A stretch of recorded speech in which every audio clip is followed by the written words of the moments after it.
Okay, let's dive in. We're going to explore the invisible force that basically powers our entire world. And we're going to do it by looking at the news from just one single day, October 12th, 2025. It's kind of wild when you think about it. From the phone in your hand to the car in your driveway, it all comes down to the battery. No, really. Think about it for a second. From the moment you woke up this morning to you, right now, listening to this, I bet you've already used dozens of batteries without even giving it a second thought. They're kind of the unsung heroes of our daily lives, aren't they? You've probably used your phone. Maybe it's a new Moto or an IQQ, or your smart toothbrush, that little portable speaker, your smartwatch. But hold on a sec. Your chickens? What's that about? Okay, this is where today's news gets interesting. Right, so to be super clear, we're talking about this kind of battery, the little box that turns chemicals into electricity.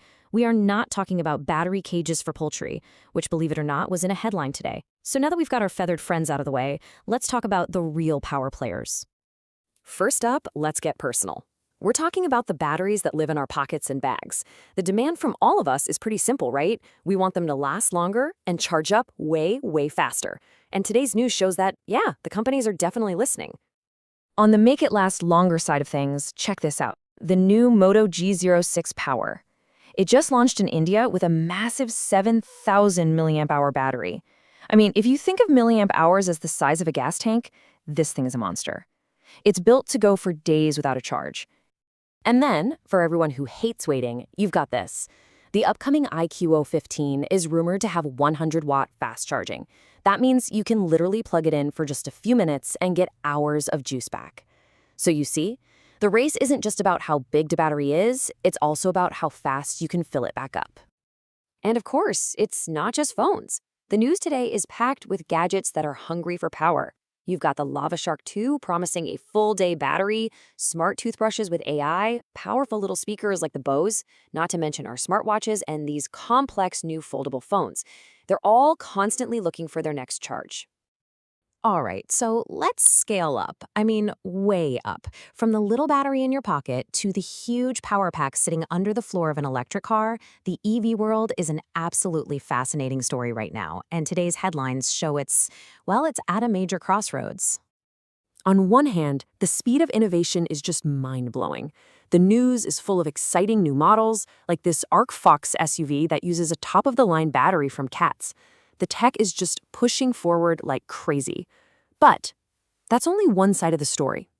Because on the very same day, you see a headline like this one. A New York Times report says the U.S. market for EVs is having a pretty dreadful year. So, what's the deal? How can both of these things be happening at the same time? Okay, so here's the fundamental tension. On one side, you've got this incredible forward momentum. New models, crazy fast charging tech from companies like Zeek, and rising sales for brands like NIO. But on the other side, you've got the market pushing back. A tough sales year here in the States, global trade issues. It's forcing big companies like Ford to hit the pause button. It's a classic story of incredible technology running into some really complex real-world economics. You know, our total reliance on all this portable power, it's not all sunshine and rainbows. There are some real problems we have to talk about, from personal safety all the way up to whether our entire electrical grid can even handle it. There's a darker side to this battery revolution. And the dangers can be very real and very close to home. This headline out of Virginia is just a gut punch. A fire chief thinks a lithium-ion battery, just like the ones in our phones and laptops, is what caused an entire apartment fire.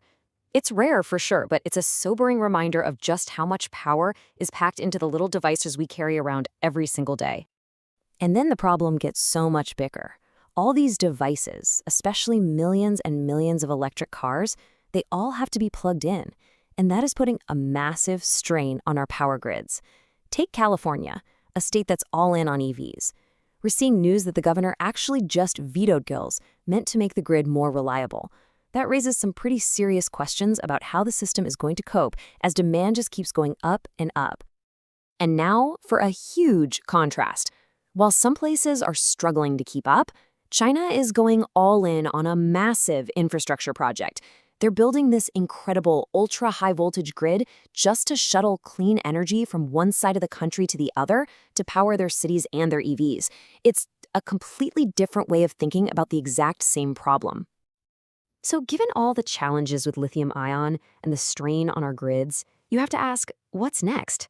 Well, today's news also gives us a pretty cool glimpse into what the future of energy might actually look like. One possible answer? Hydrogen.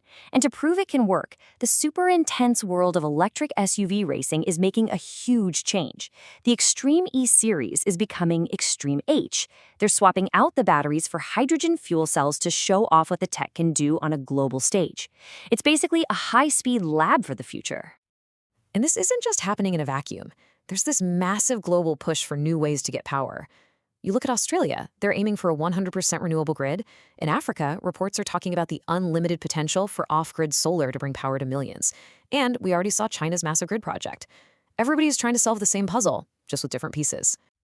So, it's pretty clear. Our world right now runs on batteries. They're in our pockets, in our homes, on our roads. They're everywhere. But what today's news really shows is that this story is constantly changing. It's full of amazing new ideas, some really big challenges, and even bigger questions. Which really just leaves us with this one thought. If today is powered by lithium, what's going to power our tomorrow?